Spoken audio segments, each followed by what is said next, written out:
Dasar perempuan parasit penyakitan, kenapa kau mau melanggar tradisi keluarga ini? Pergi!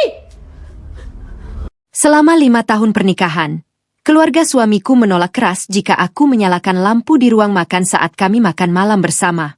Rasa penasaranku akhirnya membawa petaka ketika aku secara tidak sengaja menekan saklar lampu tersebut dan melihat sebuah pengkhianatan yang kejam.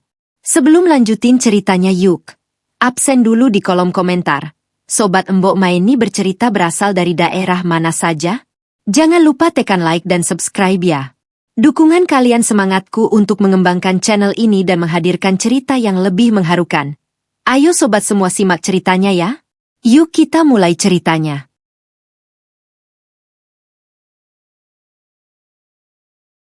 Suara tamparan itu menggema sangat keras.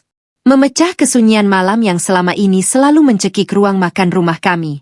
Rasa panas dan perih seketika menjalar di pipi kiriku disusul oleh rasa kebas yang membuat pandanganku berkunang-kunang. Aku terhuyung ke belakang. Tubuhku membentur tepi meja kayu jati yang kokoh. Bau anyir darah perlahan mulai terasa di sudut bibirku.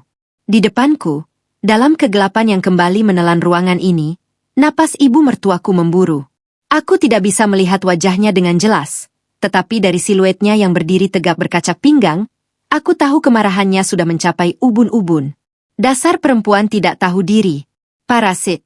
Suara ibu mertuaku melengking tajam, menembus gendang telingaku bagaikan belati. Sudah untung kamu kami terima di keluarga ini. Perempuan penyakitan yang tidak bisa apa-apa. Berani-beraninya kamu melanggar tradisi sakral keluarga ini. Berani kamu menghancurkan tirakat yang sudah kami jalankan bertahun-tahun demi mendoakan kesehatan dan kewarasanmu yang semakin memburuk itu? Belum sempat aku menyeimbangkan tubuh atau sekadar menyeka darah di ujung bibirku. Suara bariton suamiku Surya ikut menyambar dari sisi lain meja. Nada suaranya tidak kalah kasar, penuh dengan ancaman yang selama ini selalu ia gunakan untuk menundukkanku. Keluar kamu dari ruangan ini sekarang juga. Jihan. Bentak Surya keras. Aku mendengar suara kursi ditarik kasar, menandakan ia sedang berjalan mendekat ke arahku dalam gelap. Kalau kamu berani satu kali lagi menekan saklar lampu itu saat kita sedang makan malam, aku tidak akan segan-segan menceraikanmu malam ini juga. Kamu dengar aku akan menceraikanmu dan membiarkanmu membusuk di jalanan. Tanpa satu sen pun. Ancaman cerai itu biasanya akan membuatku menangis terseduh-seduh dan memohon ampun di kakinya. Biasanya aku akan merasa menjadi istri yang paling berdosa karena telah merusak kehusyukan doa keluarga suamiku. Namun malam ini air mataku tidak menetes. Tidak ada isakan yang keluar dari mulutku. Tubuhku memang gemetar, tetapi bukan karena rasa takut akan ancaman perceraian itu. Aku gemetar karena rasa jijik, marah, dan syok yang luar biasa akibat apa yang baru saja mataku tangkap beberapa detik yang lalu. Hanya beberapa detik. Ya, hanya sepersekian detik sebelum Surya dengan panik memukul saklar dan kembali memadamkan lampu utama di ruangan yang dindingnya sengaja kucat dengan warna biru navy dan tirai hijau emerald itu. Selama 5 tahun pernikahan kami, setiap kali makan malam tiba, ruangan ini harus gelap gulita. Surya selalu beralasan bahwa ini adalah tradisi turun-temurun keluarganya. Sebuah bentuk tirakat, katanya. Makan dalam kegelapan pekat untuk melatih rasa syukur, menajamkan batin, dan meresapi setiap butir nasi yang masuk ke dalam tubuh agar menjadi berkah, terutama untuk menyembuhkan kondisi mentalku yang kata Surya selalu tidak stabil. Aku yang lugu dan terlalu mencintainya menuruti saja aturan gila tersebut selama setengah dekade. Aku makan dalam kegelapan, meraba-raba piringku dan sering kiali menelan makanan yang rasanya aneh, hambar, atau bahkan bertekstur menjijikan. Surya selalu meyakinkanku bahwa itu adalah masakan herbal khusus dari ibu untuk menenangkan sarafku. Namun malam ini rasa penasaranku tidak bisa lagi dibendung. Ada sesuatu yang janggal. Suara bisik-bisik, gesekan kain, dan aroma parfum yang berbeda. Saat jemariku yang pura-pura mencari gelas tak sengaja menyentuh dinding, aku langsung menekan saklar lampu. Cahaya putih terang benderang seketika menyilaukan mata kami semua. Dan di bawah cahaya terang itu, topeng keluarga suamiku hancur berkeping-keping. Di ujung meja, Surya tidak sedang berdoa atau menunduk khusyuk seperti yang selalu ia katakan padaku dalam gelap. Suamiku itu duduk dengan punggung bersandar santai. Tangan kanannya menggenggam erat dan mengelus mesra tangan Fiona.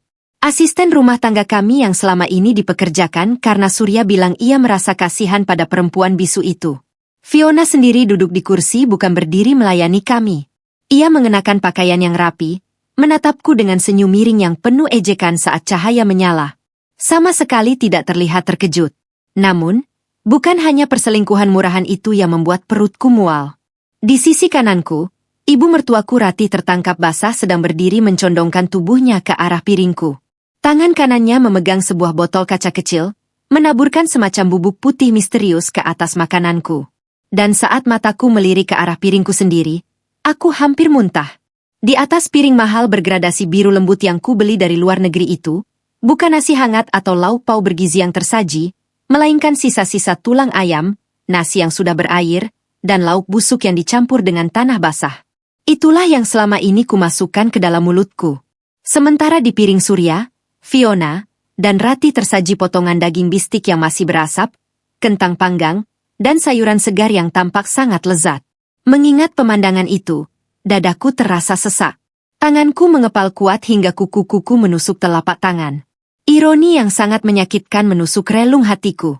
Surya dan ibunya terus saja meneriakiku dengan sebutan parasit, perempuan penyakitan yang menumpang hidup pada kesuksesan Surya. Mereka mengancam akan mengusirku dari rumah ini jika aku tidak patuh. Padahal kenyataan yang sebenarnya sangat bertolak belakang. Rumah mewah berlantai 2 di kawasan elit ini dibeli secara tunai menggunakan uang warisan mendiang ayahku. Seluruh perabotan mulai dari meja makan tempat mereka duduk, lampu kristal yang baru saja kumatikan, hingga mobil mewah di garasi, semuanya dibeli dengan uangku. Aku rela membaliknamakan sertifikat rumah ini menjadi atas nama Surya sesaat setelah kami menikah. Saat itu aku berpikir bodoh. Aku hanya ingin menjaga harga diri suamiku yang gajinya jauh di bawahku, agar ia tidak merasa rendah diri di hadapan teman-temannya. Aku memberikan segalanya, menyerahkan seluruh kendali finansialku, dan membiarkan diriku direndahkan setiap hari hanya demi menjaga keutuhan pernikahan fiktif ini. Kenapa kamu diam saja? Perempuan gila. Bentakan Devina. Adik iparku yang sedari tadi diam kini ikut memecah lamunanku. Ia melempar sebuah lem basah ke arah wajahku di dalam gelap. Tepat mengenai hidungku. Cepat keluar dari sini. Jangan sampai makanan kami menjadi basi karena aura negatifmu. Besok pagi kamu harus minta maaf pada ibu sambil berlutut karena sudah merusak ketenangan makan malam kami. Aku menarik napas panjang, menelan ludah yang terasa pahit. Tidak ada gunanya berteriak atau membalas ucapan mereka saat ini. Aku hanya sendirian dikelilingi oleh 4 orang yang ternyata selama ini adalah monster berwajah manusia. Dengan langkah yang sengaja kuperberat, aku memutar tubuhku, berjalan meraba dinding, meninggalkan ruang makan yang pekat itu. Bagus, jangan keluar dari kamarmu sampai besok pagi, seru Surya saat mendengar suara langkah kakiku menjauh.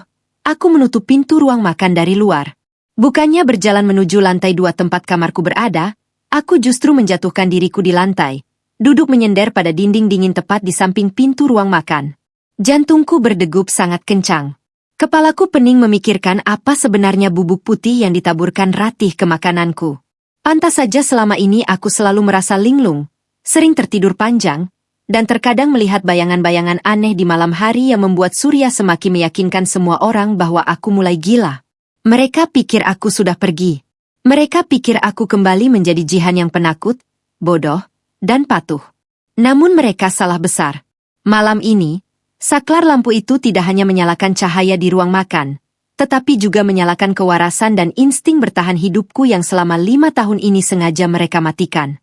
Aku diam di sana, menahan napas, menempelkan telingaku rapat-rapat ke celah pintu kayu yang sedikit terbuka, bersiap untuk mendengarkan setiap kebusukan yang akan mereka bicarakan setelah mereka merasa aman.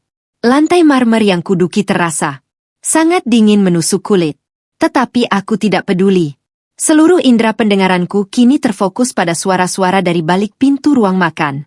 Setelah suara langkah kakiku sengaja kubuat seolah menjauh menaiki tangga, suasana di dalam ruangan itu berubah drastis. Tidak ada lagi keheningan yang dipaksakan.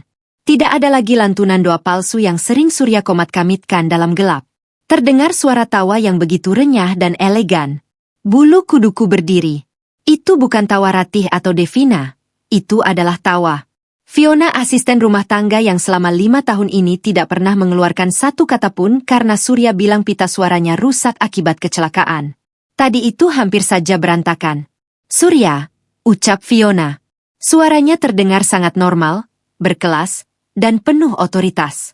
Sama sekali bukan suara seorang pelayan. Kamu terlalu lambat mematikan lampunya.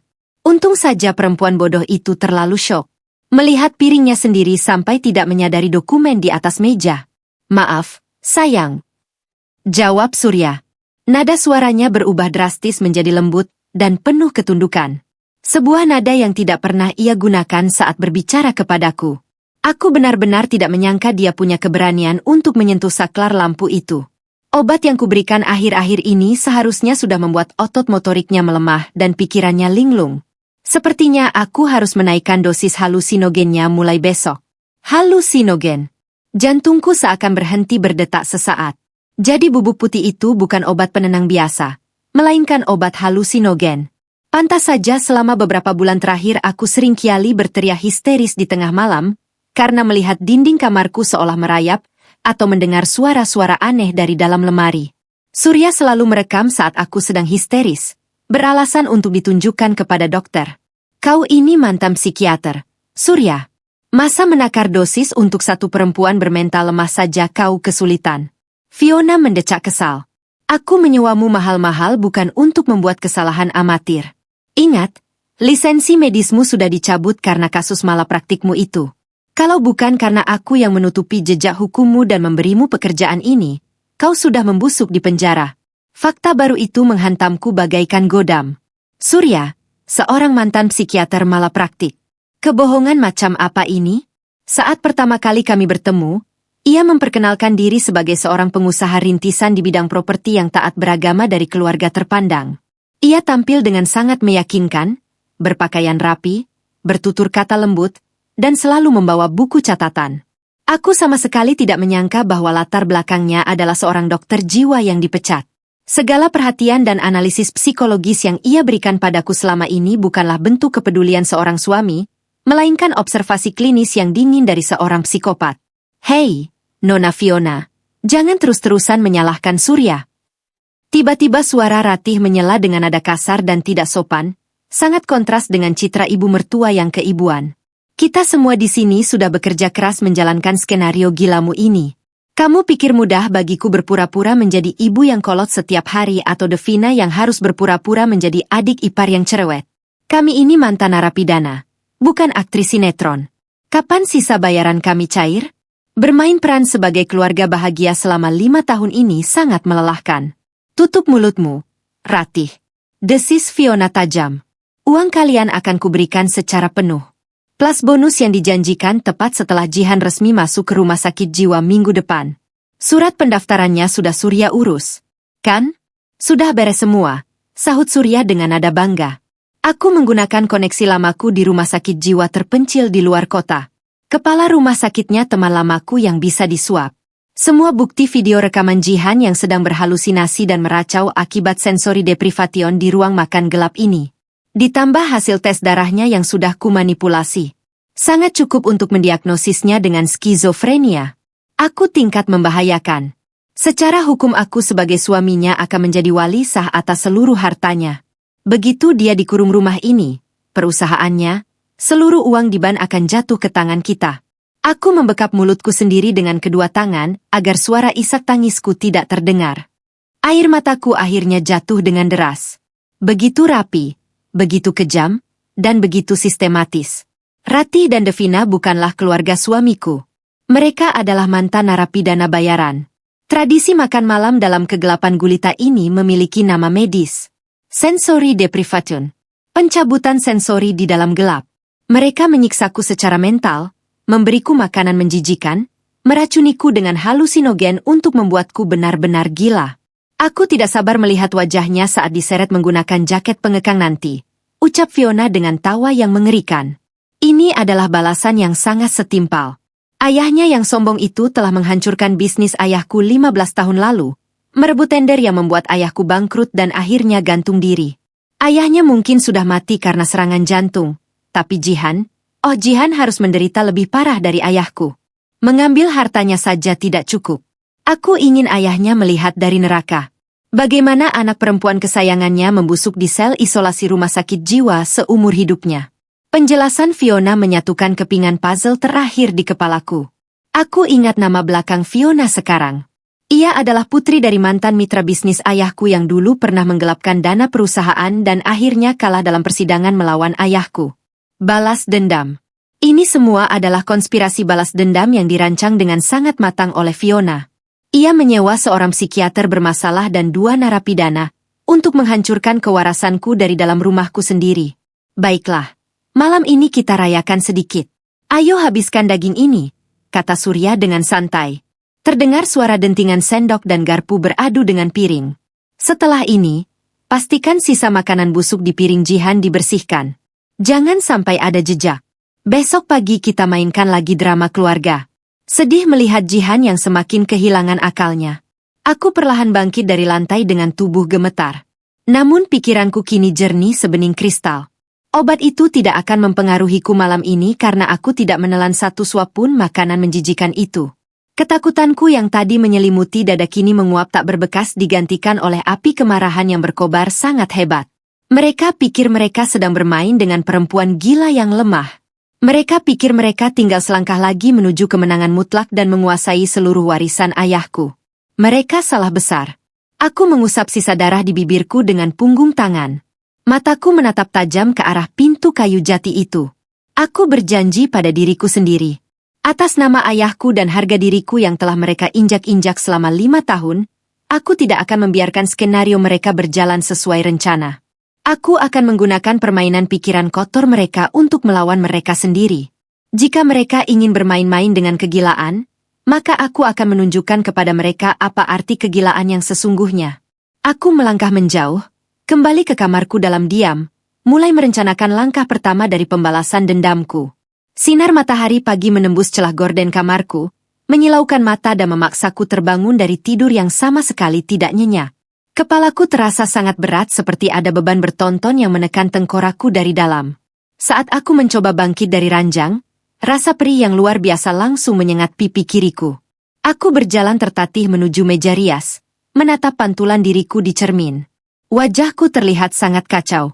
Ada memar kebiruan yang cukup besar di pipiku akibat tamparan ibu mertuaku semalam. Mataku cekung, kulitku pucat pasi, dan tubuhku terlihat sangat kurus. Selama 5 tahun ini, aku selalu percaya bahwa kondisi fisikku yang menurun adalah karena penyakit misterius yang menggerogoti kewarasanku. Namun pagi ini setelah mendengar percakapan mereka semalam, aku tahu persis apa penyebab kehancuranku. Racun. Mereka meracuniku setiap hari di rumahku sendiri. Aku menarik napas panjang, mencoba menenangkan debar jantungku yang kembali berpacu cepat. Aku tidak boleh terlihat sehat. Aku harus tetap memainkan peran sebagai istri yang sakit-sakitan, linglung, dan gila. Setidaknya sampai aku mengumpulkan semua bukti yang kubutuhkan. Dengan langkah gontai yang sengaja kubuat-buat, aku menuruni tangga menuju ruang makan. Di sana, suamiku sudah duduk rapi dengan kemeja kerjanya, menyesap kopi hitam sambil membaca tablet. Ibu mertuaku duduk di seberangnya, sibuk mengoleskan selai ke atas roti panggang.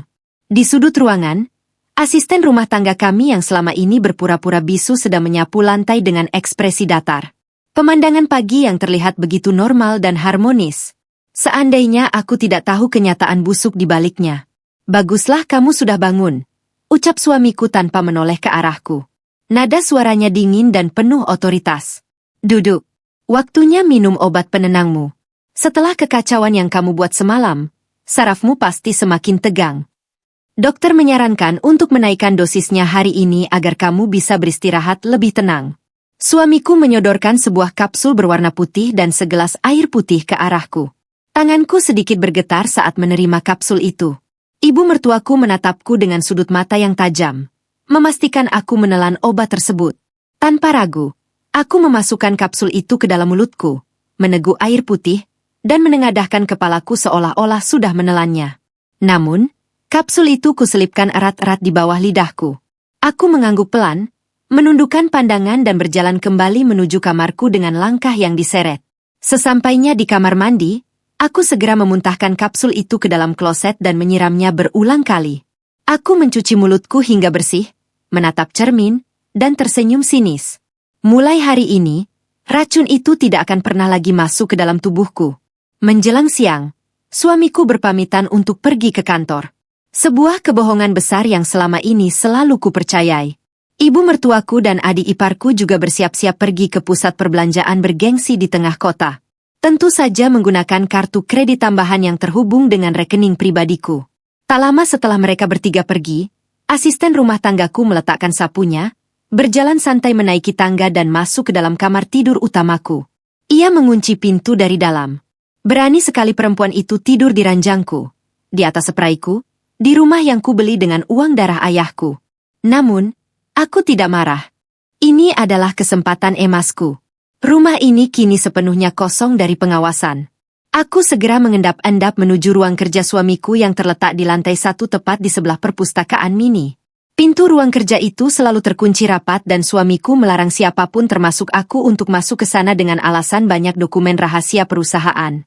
Tentu saja aku tahu dia berbohong sekarang. Dulu sekali sebelum suamiku mengubah kunci pintu ini, aku sempat membuat duplikatnya dan menyembunyikannya di dalam pot tanaman hias di sudut lorong. Berjaga-jaga jika ada keadaan darurat.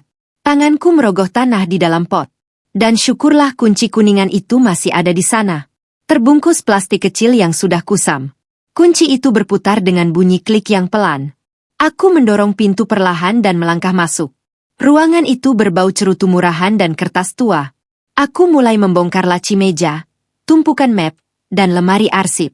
Aku mencari sesuatu yang spesifik. Sesuatu yang bisa membongkar identitas asli mereka. Mataku tertuju pada sebuah lukisan pemandangan besar yang tergantung di dinding belakang meja kerja. Lukisan itu terlihat tidak simetris. Aku menurunkan lukisan itu dan menemukan apa yang kucari. Sebuah berangkas besi berwarna abu-abu yang tertanam di dinding. Aku terdiam sejenak memandangi layar angka digital di berangkas tersebut. Suamiku adalah pria yang narsis, tetapi ia juga sangat sistematis. Apa kata sandinya? Tanggal pernikahan kami terlalu klise. Tanggal lahirnya aku mencobanya, namun layar berkedip merah. Aku mencoba memutar otak, mengingat kembali percakapan mereka semalam. Asisten rumah tanggaku mengatakan bahwa ayahnya gantung diri 15 tahun lalu setelah perusahaannya dihancurkan oleh ayahku. Tanggal itu, tanggal yang menjadi awal mula dendam ini. Aku mengingat-ingat berita lama yang pernah kudengar dari ayahku bertahun-tahun silam. 12 September. Aku mengetikkan angka 1209 pada panel berangkas. Terdengar bunyi bip panjang yang memuaskan. Disusul suara klik yang berat. Berangkas itu terbuka. Jantungku berdegup kencang saat melihat isi di dalamnya. Tidak ada tumpukan uang tunai atau emas batangan. Yang ada hanyalah beberapa map plastik tebal berisi dokumen. Aku menarik map pertama dan membacanya dengan tangan gemetar. Itu adalah dokumen perjanjian kerja. Tertulis jelas nama ibu mertuaku dan adik iparku beserta tanda tangan mereka.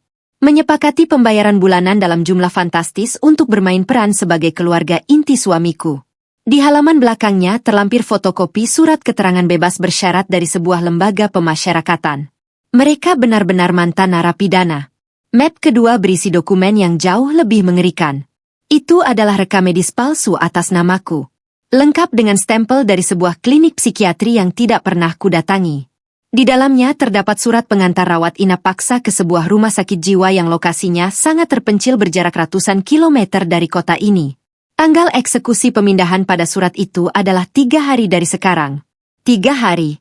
Jika aku tidak nekat menekan saklar lampu semalam, 3 hari lagi aku akan diseret dari rumah ini, dilemparkan ke dalam sel isolasi yang gelap, dan ditinggalkan membusuk di sana sementara mereka merampas seluruh harta warisanku. Fakta ini membuat dadaku sesak, namun sekaligus memicu adrenalin yang luar biasa di aliran darahku.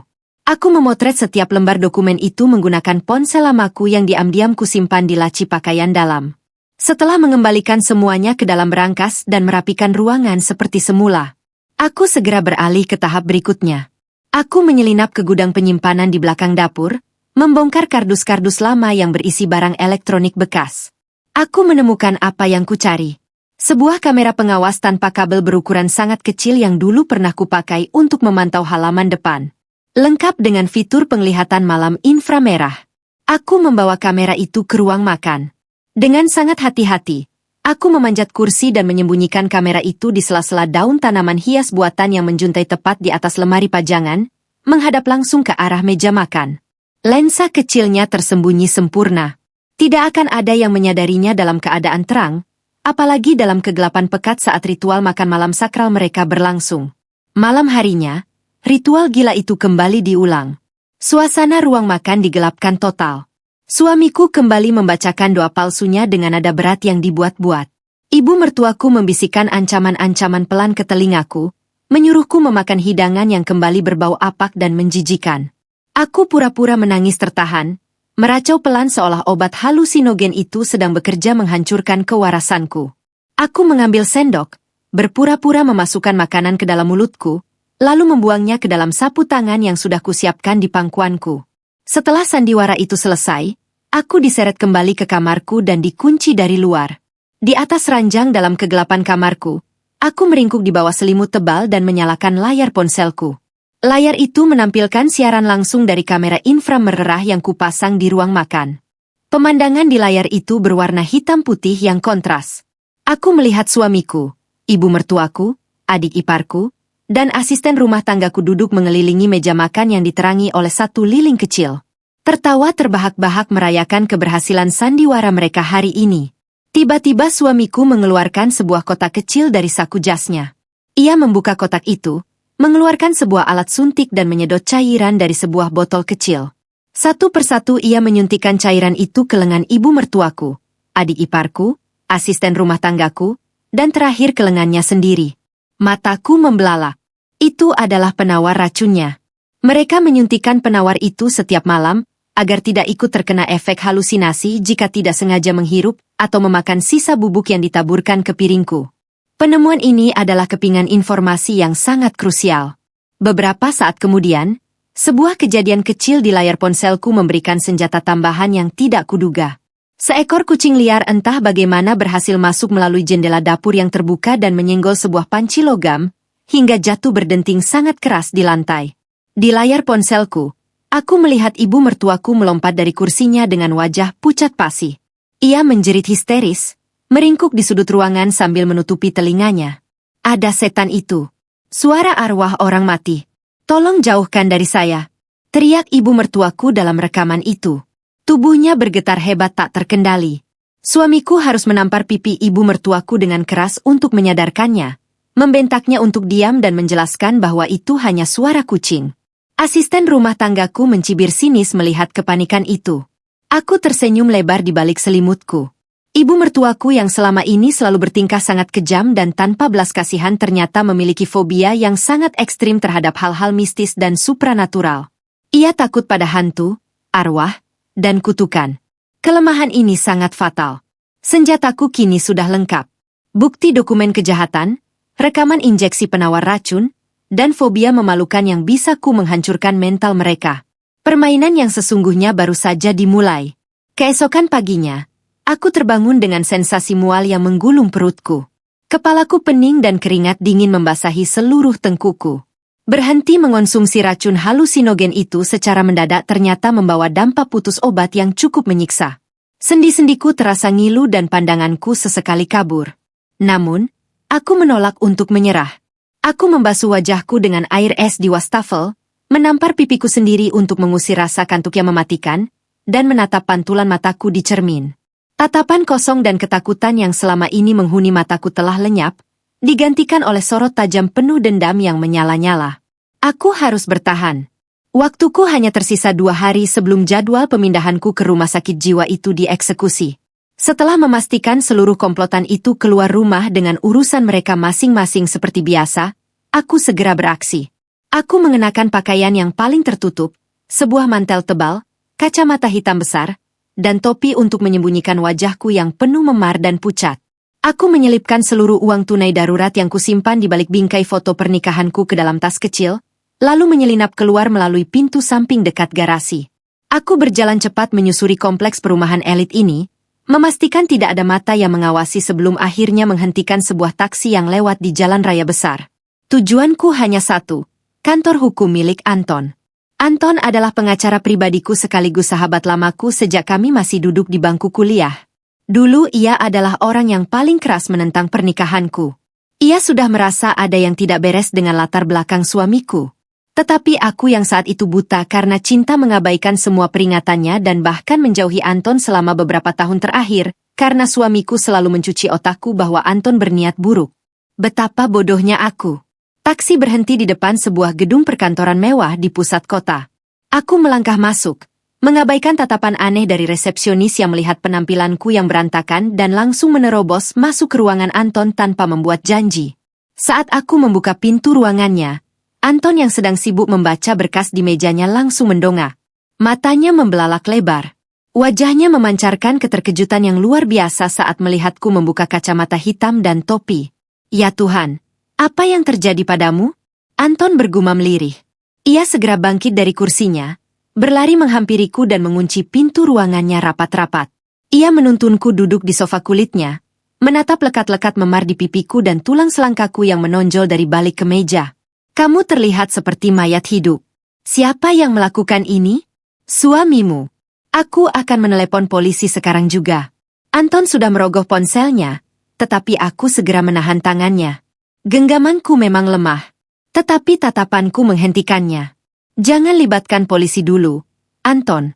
Setidaknya belum sekarang, ucapku dengan suara serak. Aku menelan ludah, membasahi kerongkonganku yang kering. Polisi hanya akan menangkap mereka atas tuduhan kekerasan dalam rumah tangga. Hukuman itu terlalu ringan. Aku ingin menghancurkan mereka sampai ke akar-akarnya. Aku ingin mereka merasakan neraka yang sama seperti yang kudiami selama 5 tahun ini. Aku membuka ponsel lamaku, meletakkannya di atas meja kaca di hadapan Anton. Aku menunjukkan semua foto dokumen yang kuambil dari berangkas semalam. Surat perjanjian bayaran mantan narapidana itu, dokumen palsu adopsi keluarga, dan yang paling penting, surat pengantar rawat inap paksa dari klinik kejiwaan bodong tersebut. Aku juga memutar video rekaman dari kamera inframerah yang menunjukkan suamiku menyuntikkan penawar racun kepada komplotannya. Aku menceritakan semuanya tanpa ada yang terlewat. Tentang identitas asli asisten rumah tanggaku, tentang racun halusinogen di makananku, dan tentang tradisi makan malam dalam kegelapan yang dirancang khusus untuk membuatku gila. Anton mendengarkan setiap detail ceritaku dengan rahang mengeras. Wajahnya merah pada menahan amarah yang luar biasa. Ia memukul meja kacanya dengan keras hingga retak sedikit di ujungnya. Bajingan gila. Mereka sindikat kriminal bukan keluarga. Desis Anton penuh kebencian. Ia mondar-mandir di ruangannya, memijat pelipisnya cepat. Hari lagi mereka akan mengurungmu dan mengambil alih seluruh kuasamu atas perusahaan dan aset peninggalan ayahmu. Kita harus bergerak cepat. Apa yang harus kita lakukan secara hukum? Teka menatapnya penuh harap. Aku ingin mengamankan hartaku terlebih dahulu sebelum aku membalas mereka. Anton duduk kembali di hadapanku, mengeluarkan secari kertas kosong dan sebuah pena mahal. Insting pengacaranya langsung bekerja cepat. Pertama, kita cabut surat kuasa penuh yang pernah kamu berikan kepada suamiku beberapa tahun lalu. Hari ini juga aku akan membuatkan akta pencabutan di depan notaris terpercaya. Jadi mulai detik ini suamiku tidak punya hak hukum sepeser pun atas perusahaanmu. Kedua, soal sertifikat rumah yang kamu balik nama menjadi atas nama suamimu itu. Karena itu adalah harta bawaan dari warisan yang dibeli sebelum pernikahan kalian. Dan suamiku terbukti melakukan manipulasi. Kita bisa mengajukan pemblokiran sertifikat ke Badan Pertanahan Nasional hari ini juga. Rumah itu tidak akan bisa dijual atau diagunkan olehnya. Anton menatap mataku dalam-dalam. Ketiga, rekening ban. Aku butuh persetujuanmu untuk membekukan sementara seluruh rekening gabungan dan kartu kredit yang dipegang oleh suamiku, ibu mertuamu, dan adik iparmu. Aku akan memindahkan seluruh dana likuiditasmu ke sebuah rekening perwalian rahasia atas namamu yang tidak bisa dilacak oleh mereka. Pada saat suamimu mencoba menarik uang besar besok atau lusa untuk membayar rumah sakit jiwa itu, ia akan mendapati saldonya nol besar. Mendengar rencana Anton, senyum tipis akhirnya terbit di bibirku untuk pertama kalinya dalam 5 tahun. Lakukan Anton, bekukan semuanya. Biarkan mereka merasa berkuasa sampai detik terakhir sebelum lantai tempat mereka berpijak runtuh sepenuhnya. Setelah menyelesaikan puluhan tanda tangan dokumen hukum di kantor Anton, aku kembali ke rumah sebelum komplotan itu pulang. Waktu menunjukkan pukul sore. Rencanaku belum selesai. Memblokir uang mereka adalah satu hal.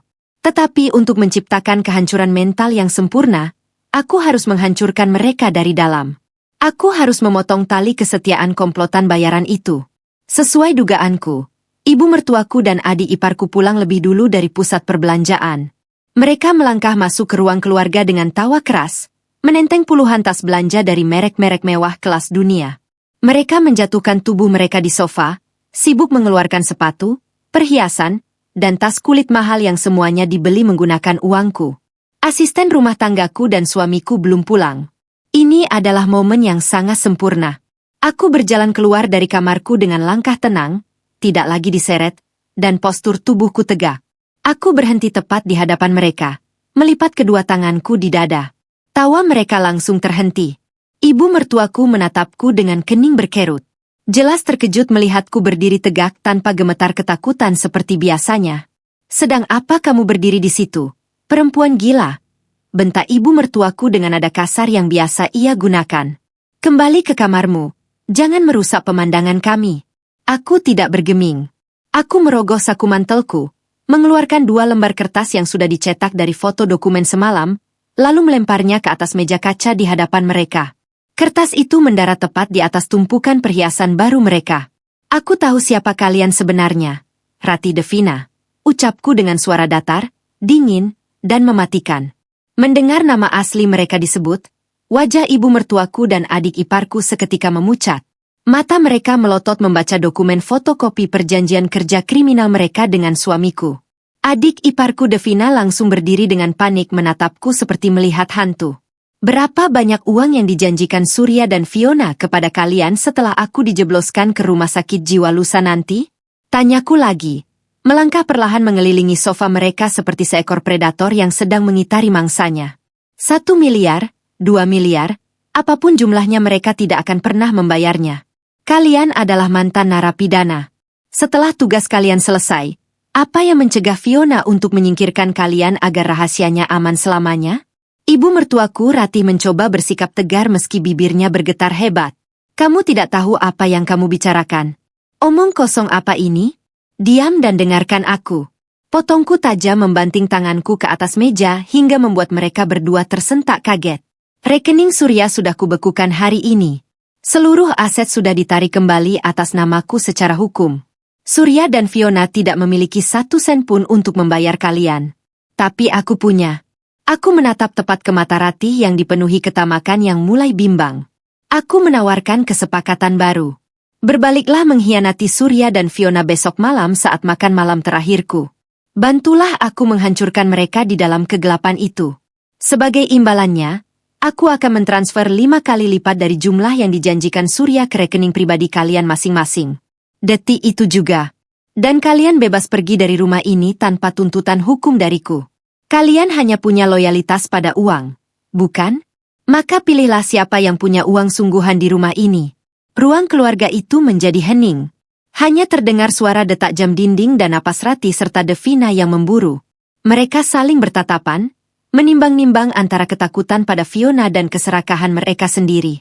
Setelah beberapa menit berlalu dalam ketegangan yang mencekik, Rati perlahan menganggukkan kepalanya dengan tatapan mata yang gelap. Senyum kemenangan terukir di wajahku. Bidak catur telah tersusun rapi. Malam pembalasan dendam besok akan menjadi malam terpanjang dan paling mengerikan dalam hidup mereka. Waktu berputar terasa begitu lambat pada hari penentuan ini. Ini adalah hari terakhirku sebelum jadwal keberangkatan paksa ke rumah sakit jiwa terpencil itu dieksekusi besok pagi. Suasana di dalam rumah mewah ini terasa sangat tegang sekaligus memuakkan. Dari balik pintu kamarku yang sedikit terbuka, aku bisa mendengar suara suamiku sedang menelepon seseorang dengan nada rendah. Ia sedang mengonfirmasi penjemputan medis untukku besok, memastikan bahwa petugas yang datang membawa jaket pengekang dan obat penenang dosis tinggi agar aku tidak meronta saat diseret keluar dari rumahku sendiri. Mendengar rencana kejinya itu, darahku mendidih. Tetapi aku harus tetap menguasai diri. Aku membiarkan mereka merasa menang di atas penderitaanku selama beberapa jam ke depan. Tepat pukul 3 sore, suamiku masuk ke kamar mandi utama untuk membersihkan diri. Ia meninggalkan jas kerjanya yang biasa ia pakai tergeletak begitu saja di atas sofa ruang kerja. Ini adalah celah waktu yang sangat sempit dan krusial bagiku. Dengan langkah tanpa suara, aku menyelinap masuk ke dalam ruang kerjanya. Jantungku berdetak sekeras genderang perang. Saat tanganku merogoh saku bagian dalam jas tersebut, jariku menyentuh sebuah kotak logam kecil yang dingin. Aku menariknya keluar dan membukanya dengan tangan yang sedikit gemetar. Di dalamnya terdapat 2 benda yang selalu menjadi penentu kewarasanku selama ini. Sebuah botol kecil berisi bubuk halusinogen dan sebuah botol kaca lain berisi cairan penawar racun lengkap dengan beberapa alat suntik steril. Aku sudah mempersiapkan segalanya sejak semalam. Dari dalam saku mantelku, aku mengeluarkan sebuah botol kecil yang bentuknya sangat mirip dengan milik suamiku. Botol milikku berisi bubuk obat halusinogen dengan dosis yang sudah kulipat gandakan 10 kali lipat. Aku mendapatkan dosis mematikan ini dengan cara menghancurkan puluhan kapsul obat penenang dan pil halusinasi yang selama ini selalu ia paksakan untuk kutelan. Aku menukar botol bubuk itu dengan cepat. Selanjutnya aku mengambil sebuah jarum suntik, menyedot habis seluruh cairan penawar racun dari botol kaca suamiku dan membuangnya ke wastafel. Sebagai gantinya, aku mengisi botol kaca itu dengan air mineral biasa. Sekarang penawar racun itu hanyalah air putih yang tidak memiliki efek apa-apa. Setelah memastikan posisinya sama persis seperti semula, aku mengembalikan kotak logam itu ke dalam saku jas suamiku dan segera keluar dari ruangan itu tanpa meninggalkan jejak apapun. Persiapanku belum selesai. Aku menuju ruang makan yang akan menjadi arena eksekusi malam ini. Di bawah meja makan kayu jati yang tebal itu, aku merekatkan sebuah pelantang suara nirkabel berukuran kecil menggunakan selotip hitam ganda. Pelantang suara itu sudah terhubung ke ponselku melalui sambungan jarak jauh. Di dalam ponselku, aku sudah menyiapkan file audio yang telah diedit sedemikian rupa oleh pengacaraku. Audio itu berisi suara tangisan memilukan, jeritan pasien rumah sakit, desisan aneh, dan sebuah rekaman suara pria tua yang sedang membacakan surat wasiat sebelum gantung diri akibat kebangkrutan. Semua suara itu dirancang khusus untuk memicu trauma dan ketakutan paling mendalam dari suamiku dan asisten rumah tanggaku. Untuk menyempurnakan rencanaku, aku juga menyembunyikan sebuah kacamata dengan fitur penglihatan malam yang baru saja kubeli tadi pagi di balik bantalan kursiku. Malam akhirnya tiba. Jarum jam dinding menunjuk tepat pada pukul. Malam. Suamiku berjalan ke arah ruang makan dengan wajah yang dibuat-buat seolah penuh simpati. Menuntunku yang sengaja berjalan gontai dan menundukkan kepala. Ibu mertuaku dan adik iparku sudah duduk manis di kursi masing-masing. Wajah mereka terlihat pucat. Namun mereka menatapku dengan sorot mata yang sulit diartikan. Mereka sudah menerima uang muka yang sangat besar dariku sore tadi dan mereka tahu betul peran apa yang harus mereka mainkan malam ini. Di sudut ruangan, asisten rumah tanggaku berdiri mengawasi dengan senyum sinis yang tak pernah lepas dari wajahnya. Ia tidak sabar melihatku hancur malam ini. Ritual gila itu dimulai. Suamiku menginstruksikan asisten rumah tanggaku untuk menutup seluruh tirai tebal dan mematikan lampu utama. Sebelum kegelapan total menyergap, seperti biasa suamiku mengeluarkan kotak logam dari sakunya.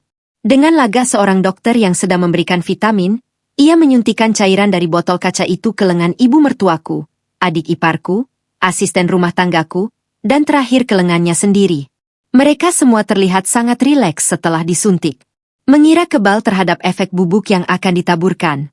Mereka sama sekali tidak sadar bahwa yang baru saja mengalir di pembuluh darah mereka hanyalah air mineral biasa. Matakan lampunya, perintah suamiku dengan suara berat. Asisten rumah tanggaku menekan saklar. Dalam sekejap, ruang makan itu tenggelam dalam kegelapan pekat yang menakutkan. Tidak ada satupun celah cahaya yang masuk. Sesuai tradisi busuk mereka, suamiku mulai berkomat-kamit membacakan doa palsu dengan suara yang sengaja dibuat menggema di ruangan tertutup itu. Dalam kegelapan itu, aku segera meraba bantalan kursiku, mengambil kacamata penglihatan malam dan memakainya. Layar hijau seketika menyala di depan mataku. Sekarang aku bisa melihat semuanya dengan sangat jelas. Aku melihat suamiku mengambil botol bubuk halusinogen yang sudah kutukar, lalu menaburkannya dalam jumlah yang cukup banyak ke dalam panci sup besar yang berada di tengah meja. Sup itu masih panas dan uapnya langsung membawa partikel bubuk itu menyebar ke seluruh udara di ruang makan. Asisten rumah tanggaku kemudian membagikan mangkuk sup itu kepada semua orang, termasuk kepadaku. Tentu saja aku hanya mengaduk-aduknya tanpa menyentuhnya sedikit pun dengan bibirku. Namun suamiku dan asisten rumah tanggaku dengan lahap memakan sup tersebut, yakin bahwa mereka sudah terlindungi oleh penawar racun palsu tadi. 10 menit pertama berlalu dengan keheningan yang mencekam. Tiba-tiba aku melihat suamiku berhenti mengunyah. Sendok di tangannya terjatuh dan membentur piring dengan suara denting yang keras. Di balik lensa hijau kacamataku, aku melihat wajah suamiku mulai mengeluarkan keringat dingin sebesar biji jagung. Matanya mendelik lebar, menatap kosong ke arah dinding di seberangnya. Napasnya mulai memburu, dadanya naik turun dengan cepat. Udara di sini kenapa panas sekali? Gumam suamiku dengan suara bergetar. Tangannya meremas kerah ke mejanya, berusaha melonggarkannya. Di ujung meja yang lain, asisten rumah tanggaku mulai menunjukkan reaksi yang sama parahnya. Ia memegang kepalanya dengan kedua tangan, tubuhnya berayun ke depan dan ke belakang. Obat dengan dosis luar biasa tinggi itu mulai merusak saraf pusat mereka dengan sangat cepat. Inilah saat yang kutunggu-tunggu. Dengan tangan yang tersembunyi di bawah meja, aku menekan tombol putar pada layar ponselku. Dari pelantang suara yang tersembunyi mengalunlah suara bisikan yang sangat pelan. Seolah-olah ada seseorang yang sedang berdiri tepat di belakang telinga mereka. Bisikan itu menyebar, memantul di dinding ruang makan yang gelap gulita. Suamiku tersentak kaget. Ia melompat dari kursinya hingga kursi kayunya jatuh berdebam ke lantai. Siapa itu? Siapa yang bicara? Teriak suamiku, memutar tubuhnya ke segala arah dalam kegelapan yang buta. Audio itu perlahan mengeras. Kini terdengar jeritan histeri seorang perempuan yang memohon agar tidak disuntik mati. Jeritan yang kuambil dari berita dokumenter tentang korban malapraktik. Suamiku menutup kedua telinganya. Tubuhnya bergetar hebat. Halusinasi mulai menguasai otak sadarnya. Dosa-dosa masa lalunya sebagai dokter jiwa yang kejam kini bangkit kembali untuk menghantuinya. Ia berteriak-teriak menyebut nama-nama pasien yang tak kukenal, memohon ampun pada bayangan kosong di sekelilingnya. Sementara itu, suara rekaman pria tua yang sedang tercekik tali gantungan memenuhi ruangan. Asisten rumah tanggaku menjerit dengan suara yang memekakkan telinga. Ia tidak lagi berpura-pura bisu. Ia merangkak di lantai marmer yang dingin, menangis tersedu-sedu memanggil ayahnya. Ayah, jangan tinggalkan aku. Ayah, tolong lepaskan talinya. Teriak asisten rumah tanggaku dengan putus asa. Ia mengayunkan tangannya ke udara kosong, seolah berusaha menggapai kaki ayahnya yang tergantung di atas kepalanya. Kekacauan benar-benar pecah. Suamiku yang sudah kehilangan akal sehatnya akibat halusinogen parah itu tiba-tiba menabrak asisten rumah tanggaku di lantai. Merasa dirinya diserang oleh hantu masa lalu. Suamiku mencekik leher asisten rumah tanggaku dengan beringas. Perempuan itu membalas dengan mencakar wajah suamiku sambil terus menjerit memanggil ayahnya. Piring-piring mahal berjatuhan dan pecah berkeping-keping. Gelas kaca terinjak hingga hancur. Kegelapan pekat itu menjadi panggung pertunjukan neraka yang kudesain khusus untuk mereka. Ibu mertuaku dan adik iparku duduk meringkuk di sudut ruangan, saling berpelukan erat. Sesuai kesepakatan, mereka tidak memakan supahu mereka untuk diam di tempat apapun yang terjadi. Meskipun mereka tahu ini adalah rekayasa, melihat suamiku dan asisten rumah tanggaku saling bunuh dalam kegelapan sambil meracau tentang hantu dan masa lalu membuat mereka sungguh-sungguh ketakutan setengah mati. Aku duduk diam di kursiku, melepaskan kacamata penglihatan malamku. Di tengah suara pecahan beling, jeritan kesakitan, dan lolongan histeris yang memekakkan telinga, aku tersenyum puas. Obat dan penyiksaan psikologis yang mereka gunakan untuk menghancurkanku selama 5 tahun kini berbalik menghancurkan kewarasan mereka sendiri dalam satu malam. Pertarungan membabi buta di lantai ruang makan itu semakin tidak terkendali. Suara napas tersengal, ringisan kesakitan akibat pecahan kaca yang menancap di kulit, dan sumpah serapah tak karuan mendominasi ruangan yang gulita ini. Saat aku merasa mereka sudah berada di titik nadir kehancuran mental dan fisik, aku berdiri dari kursiku. Dengan langkah perlahan dan tenang, aku berjalan melewati kekacauan di lantai. Ujung sepatuku sesekali menyentuh pecahan piring dan cairan sup yang tumpah ruah. Aku meraba dinding yang terasa dingin, mencari letak saklar utama. Tanpa ragu sedikit pun, aku menekan tombol tersebut. Cahaya lampu kristal raksasa di langit-langit ruang makan menyala dengan terang benderang, menyilaukan mata siapa saja yang telah terbiasa dalam kegelapan selama lebih dari setengah jam. Suara jeritan suamiku dan asisten rumah tanggaku mendadak terhenti digantikan oleh erangan kesakitan saat cahaya tajam itu menusuk retina mereka. Pemandangan di depanku benar-benar menyedihkan sekaligus sangat memuaskan. Suamiku terkapar di lantai. Kemeja putih mahalnya robek di bagian dada dan wajahnya dipenuhi luka cakaran yang mengeluarkan darah segar. Asisten rumah tanggaku tidak jauh berbeda. Rambutnya acak-acakan, hidungnya berdarah, dan ia merangkak mundur mendekati kaki meja dengan tatapan kosong yang dipenuhi teror murni. Efek halusinogen dosis tinggi itu masih menguasai otak mereka, membuat mereka gemetar hebat seperti daun kering yang ditiup angin kencang. Ibu mertuaku dan adik iparku masih berjongkok di sudut ruangan. Wajah mereka seputih kapas. Mereka menatap ngeri pada darah yang berceceran di lantai marmer. Tepat pada saat itu, bel pintu depan berbunyi dengan nyaring. Suara ketukan sepatu kulit bergema menyusuri lorong rumah. Pintu ruang makan terbuka lebar, menampilkan sosok pengacaraku yang berjalan masuk dengan setelan jas hitam yang sangat rapi. Ia membawa sebuah koper kulit berisi seluruh senjata hukum yang telah kami persiapkan seharian penuh. Pengacaraku berdiri di sampingku, menatap jijik pada dua orang yang merintih di lantai. "Selamat malam," ucapku dengan suara jernih, lantang, dan penuh wibawa. Tidak ada lagi nada gemetar atau isakan tangis yang selama ini selalu menjadi topengku. Aku harap hidangan penutup malam ini cukup memuaskan selera kalian. Mendengar suaraku yang tiba-tiba berubah normal dan penuh otoritas, suamiku memaksakan diri untuk mengangkat kepalanya yang berat. Matanya yang merah dan pupilnya yang melebar menatapku dengan kebingungan yang amat sangat. Ia mengerjapkan mata berkali-kali, seolah tidak percaya melihat istri yang ia anggap gila dan bodoh kini berdiri menjulang di hadapannya seperti seorang ratu yang sedang menghakimi para pengkhianat. "Apa? Apa yang terjadi?" racau suamiku dengan lidah yang keluh. Ia mencoba menopang tubuhnya untuk berdiri, namun otot-ototnya menolak bekerja sama. Ia jatuh kembali ke lantai. Kamu seharusnya sudah gila. Obat itu sudah masuk ke perut kalian berdua." Potongku tajam.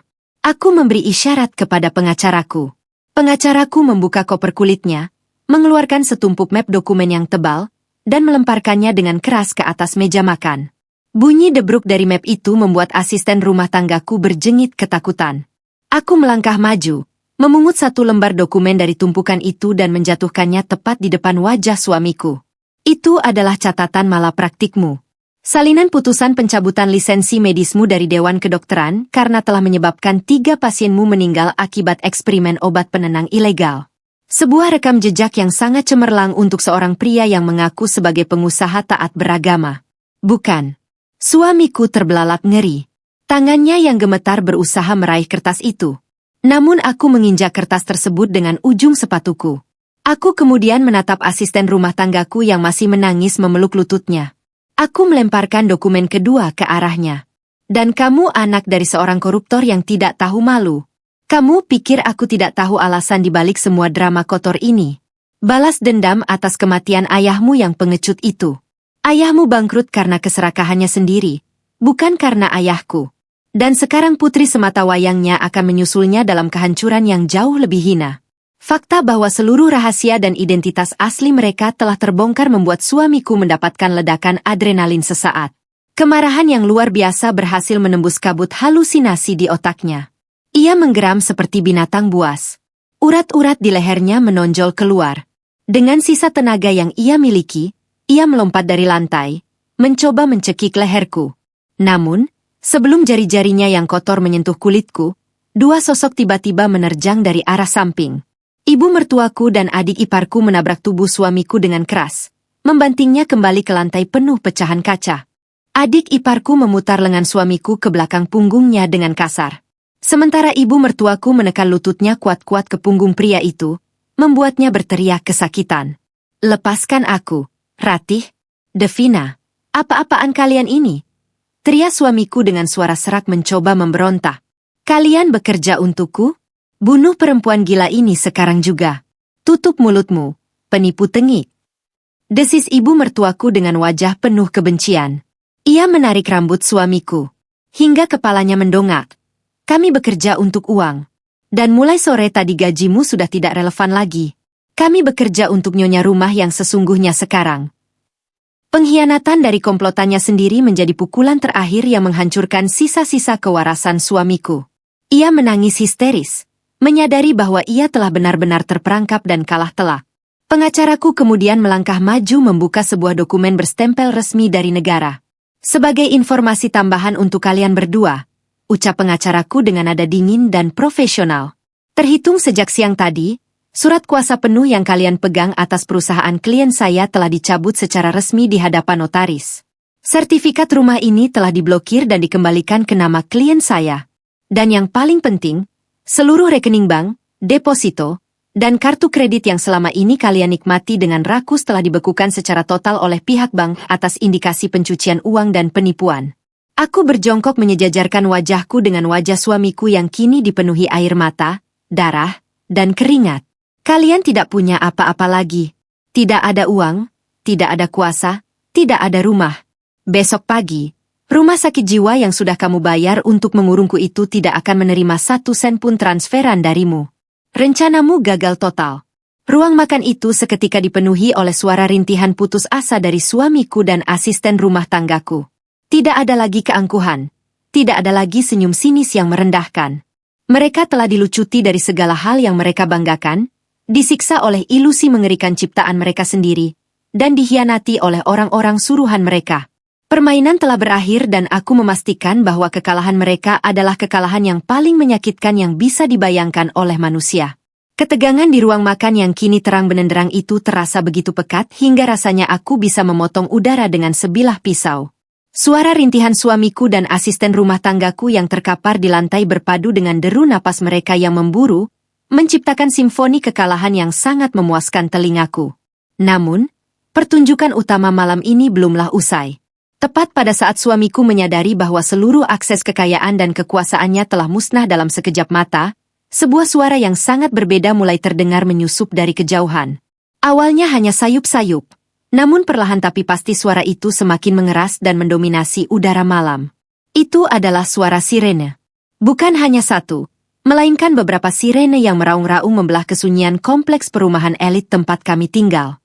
Cahaya lampu rotator berwarna merah dan biru mulai berkelebat menembus tirai jendela ruang makan yang tidak tertutup rapat, menciptakan bayangan-bayangan panjang yang menari-nari liar di dinding ruangan. Pengacaraku menoleh ke arahku, memberikan anggukan pelan yang syarat akan makna. Ia melangkah dengan tenang, meninggalkan meja makan yang berantakan, berjalan menyusuri lorong panjang menuju pintu utama rumah. Suara derit engsel pintu yang dibuka lebar terdengar jelas, disusul oleh derap langkah sepatu bot berat yang memasuki ruang tamu. Jantungku berdetak dengan ritme yang aneh. Perpaduan antara kelegaan yang luar biasa dan adrenalin yang masih tersisa dari konfrontasi barusan. Beberapa detik kemudian, ruang makan kami yang hancur berantakan dipenuhi oleh belasan orang berseragam. Ada setengah lusin petugas kepolisian dengan wajah tegas dan tangan yang bersiap di dekat pinggang, serta 4 orang petugas medis dari Fasilitas Kejiwaan Forensik Negara yang mengenakan pakaian serba putih. Para petugas itu seketika terdiam mematung saat melihat pemandangan mengerikan di depan mereka. Lantai marmer putih yang biasanya mengkilap kini tertutup oleh noda cairan sup, pecahan piring keramik, gelas kristal yang hancur berkeping-keping, dan ceceran darah segar. Di tengah semua kekacauan itu, suamiku masih ditindih kuat-kuat oleh ibu mertuaku dan adik iparku.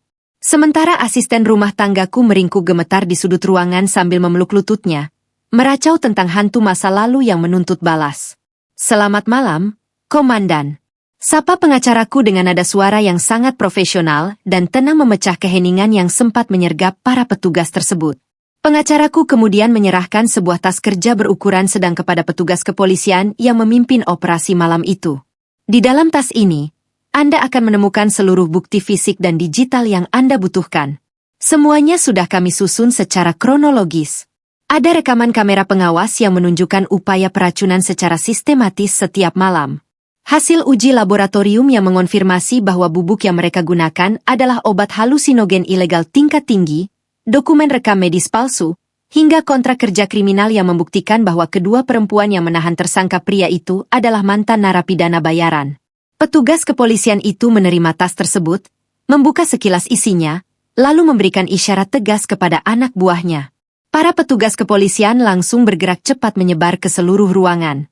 Mereka segera mengambil alih posisi ibu mertuaku dan adik iparku, menarik tubuh suamiku yang memberontak dengan kasar dari lantai. Suamiku meronta sejadi-jadinya. Efek halusinogen dosis sangat tinggi yang mengalir di pembuluh darahnya membuat matanya mendelik liar.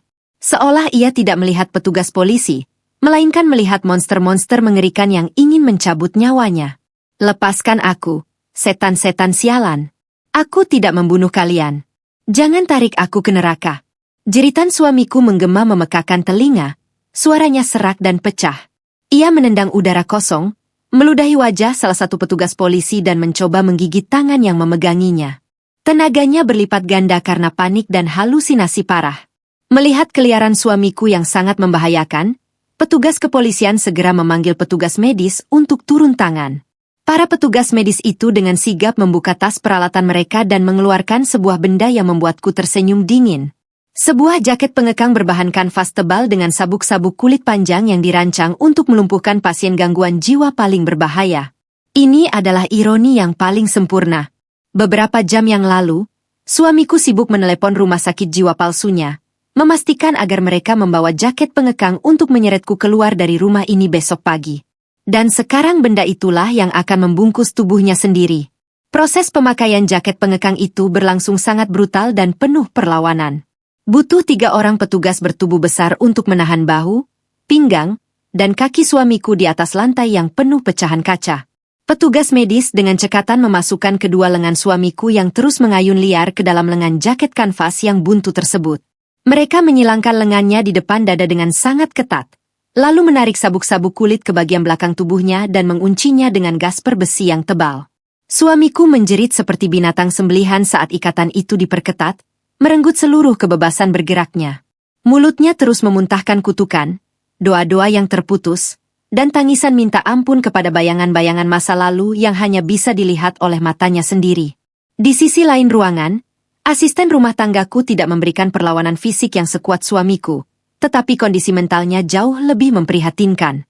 Saat petugas polisi membangunkannya secara paksa, ia terus-menerus mencakar lehernya sendiri, seolah sedang berusaha melepaskan jeratan tali gaib yang mencekiknya.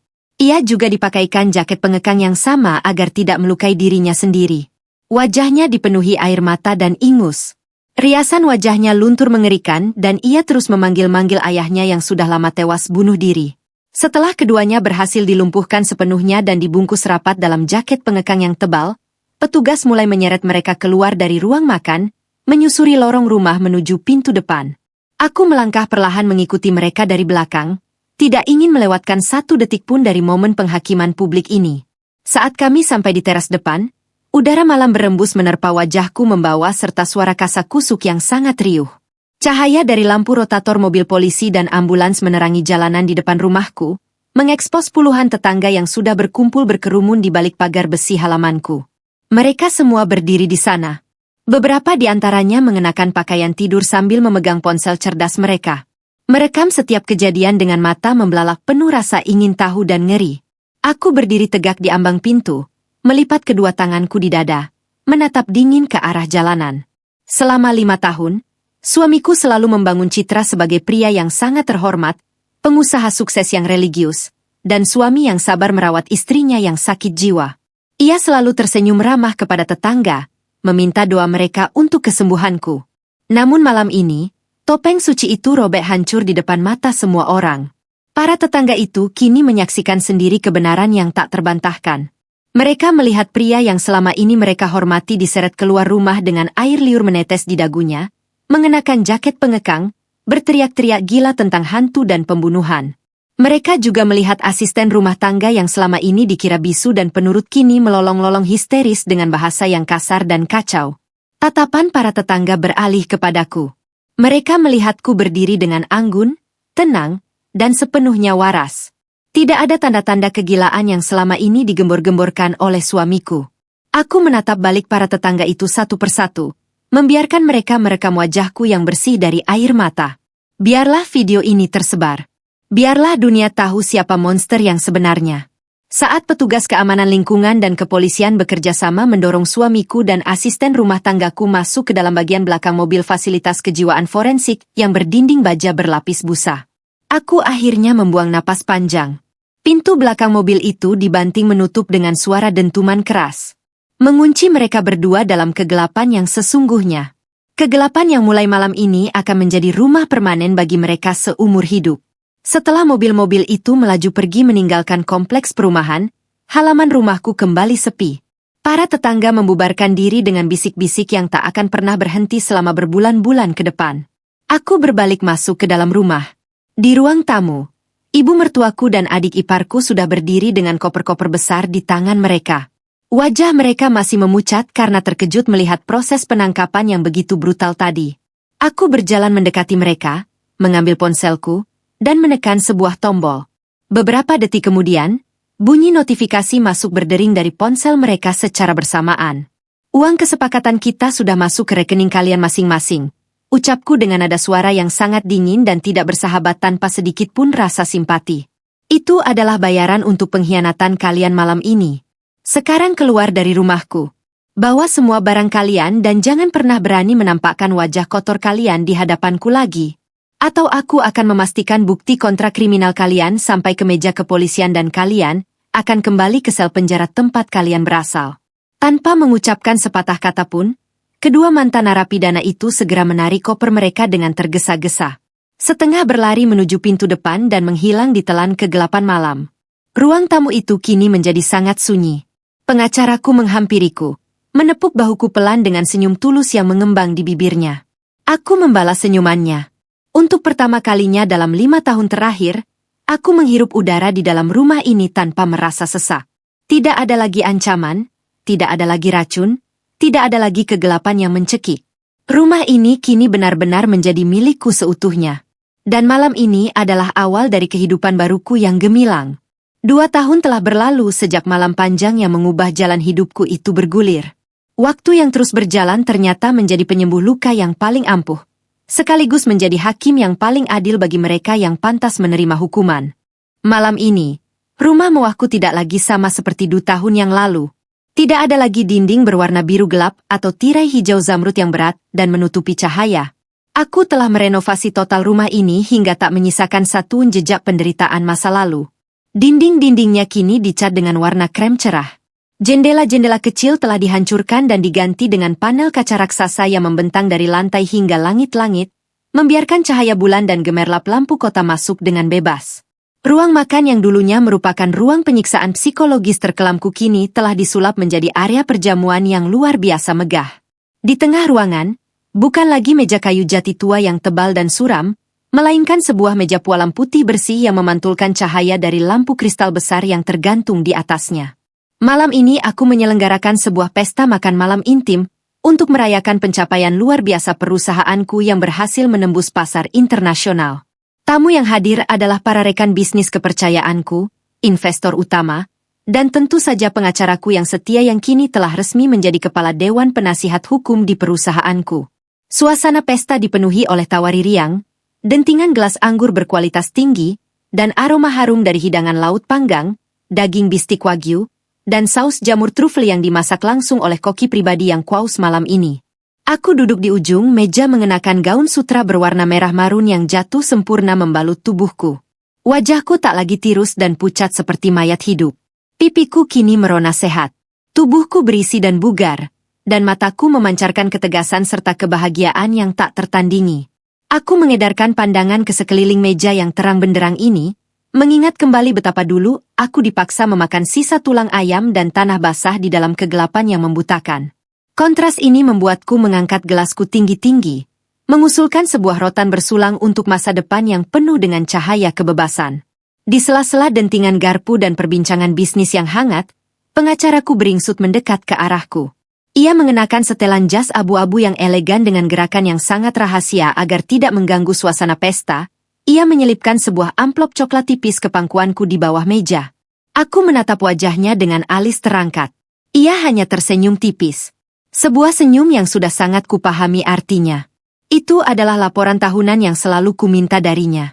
Sebuah laporan resmi yang berisi kabar terbaru mengenai kondisi 2 orang penghancur hidupku yang kini membusuk di neraka yang mereka ciptakan sendiri. Sambil tetap mempertahankan senyum anggun kepada para tamuku, aku membuka sedikit penutup amplop itu dan membaca barisan kalimat yang tercetak di dalamnya. Laporan itu berasal dari fasilitas kejiwaan dengan keamanan tingkat tinggi milik negara. Tempat para penjahat dengan gangguan mental parah dikurung dan diisolasi dari masyarakat. Membaca lembar demi lembar laporan itu memberikanku kepuasan batin yang jauh melebihi kenikmatan makanan mewah, apapun di atas meja ini. Laporan medis tersebut menyatakan bahwa suamiku telah kehilangan seluruh kemampuannya untuk berfungsi sebagai manusia normal. Dosis obat halusinogen yang sangat mematikan malam itu ternyata telah menghancurkan sebagian besar jaringan saraf di otak depannya. Menciptakan kerusakan permanen yang tidak bisa disembuhkan oleh terapi apapun. Mantan psikiater yang dulu begitu arogan dan pandai memanipulasi pikiran orang itu, kini mengidap skizofrenia paranoid stadium akhir yang tidak dapat disembuhkan. Hari-harinya dihabiskan di dalam sel isolasi berdinding busa tebal tanpa jendela. Persis seperti kamar yang dulu ia siapkan untukku. Ia menolak memakai pakaian karena merasa kain membakar kulitnya. Staf rumah sakit mencatat bahwa ia sering kiali tertangkap sedang memakan kotorannya sendiri, atau menggaruk-garuk dinding hingga kuku jarinya terkelupas berdarah. Karena di dalam kepalanya yang rusak, ia yakin bahwa ia sedang menikmati hidangan mewah dalam kegelapan sambil diawasi oleh hantu-hantu pasien yang dulu ia bunuh. Ia tak pernah lagi melihat cahaya matahari terperangkap selamanya di dalam malam tanpa ujung di otaknya sendiri. Sementara itu, kondisi asisten rumah tanggaku tidak kalah menyedihkan. Ambisi balas dendamnya yang menyala-nyala kini telah padam sepenuhnya, digantikan oleh cangkang kosong yang tak bernyawa. Laporan itu menyebutkan bahwa ia mengalami katatonia parah. Ia menghabiskan 24 jam sehari duduk di atas kursi roda di sudut ruang rekreasi rumah sakit dengan pandangan mata yang kosong menatap lantai. Ia tidak pernah berbicara satu kata pun. Sebuah ironi yang kejam mengingat ia dulu berpura-pura bisu untuk menipuku. Satu-satunya gerakan yang ia lakukan hanyalah tangan kanannya yang terus-menerus menggosok dan mencekik lehernya sendiri tanpa henti. Seolah ia bisa merasakan tali hayalan yang dulu digunakan ayahnya untuk gantung diri kini menjerat erat lehernya. Ia harus diberi makan melalui selang karena rahangnya terkunci rapat oleh trauma traumatis yang memakan kewarasannya. Membaca nasib tragis mereka tidak sedikit pun menimbulkan rasa kasihan di sudut hatiku. Hukum tabur tuai telah bekerja dengan sangat sempurna. Mereka yang berniat mencuri kewarasan dan hidupku melalui penderitaan yang disengaja kini harus membayar tunai dengan kehilangan akal budi dan kebebasan mereka untuk selama-lamanya. Mereka hancur oleh senjata rahasia yang mereka ciptakan sendiri. Tidak ada karma yang lebih puitis dan sepadan daripada ini. Sedangkan nasib kedua ibu mertua dan adik ipar palsuku, pengacaraku sempat bercerita beberapa bulan lalu bahwa mereka berdua tertipu oleh sindikat investasi bodong sesaat setelah kabur dari rumahku. Uang bayaran yang kuberikan malam itu lenyap tak bersisa dalam hitungan hari. Mereka kini kembali hidup luntang-lantung di jalanan yang keras, diburu oleh para penagih utang dan hidup dalam ketakutan setiap hari. Mereka kembali ke tempat yang memang pantas untuk parasit seperti mereka. Aku menutup amplop coklat itu dan menyelipkannya kembali ke dalam tas tanganku dengan tenang. Aku mengambil napas panjang, menghirup aroma bunga lili segar yang menghiasi vas besar di tengah meja. Suara tawa salah satu rekan bisnisku kembali menarik perhatianku ke dunia nyata. Aku menatap wajah-wajah ramah di sekelilingku, menyadari betapa berharganya hidup yang sedang kujalani saat ini. Aku telah melewati badai tergelap yang dirancang untuk membunuh jiwaku dan aku berhasil keluar sebagai pemenang tunggal, lebih kuat dan tak tertembus dari sebelumnya. Malam semakin larut, namun tidak ada satu sudut di ruangan ini yang dibiarkan gelap. Aku memotong series kecil kue coklat yang lezat, memasukkannya ke dalam mulutku dan meresapi rasa manisnya yang memanjakan lidah. Tidak ada lagi rasa pahit. Tidak ada lagi racun tersembunyi. Tidak ada lagi ketakutan yang mengintai di balik bayang-bayang. Aku meletakkan garpuku, bersandar nyaman di kursi dengan senyum lebar yang tulus dan penuh kemenangan. Perjalanan panjang nan menyiksa itu telah resmi berakhir dan di bawah siraman cahaya terang yang hangat ini, aku siap menyambut seluruh kebahagiaan yang mulai hari ini sepenuhnya berada di bawah kendaliku. Ya.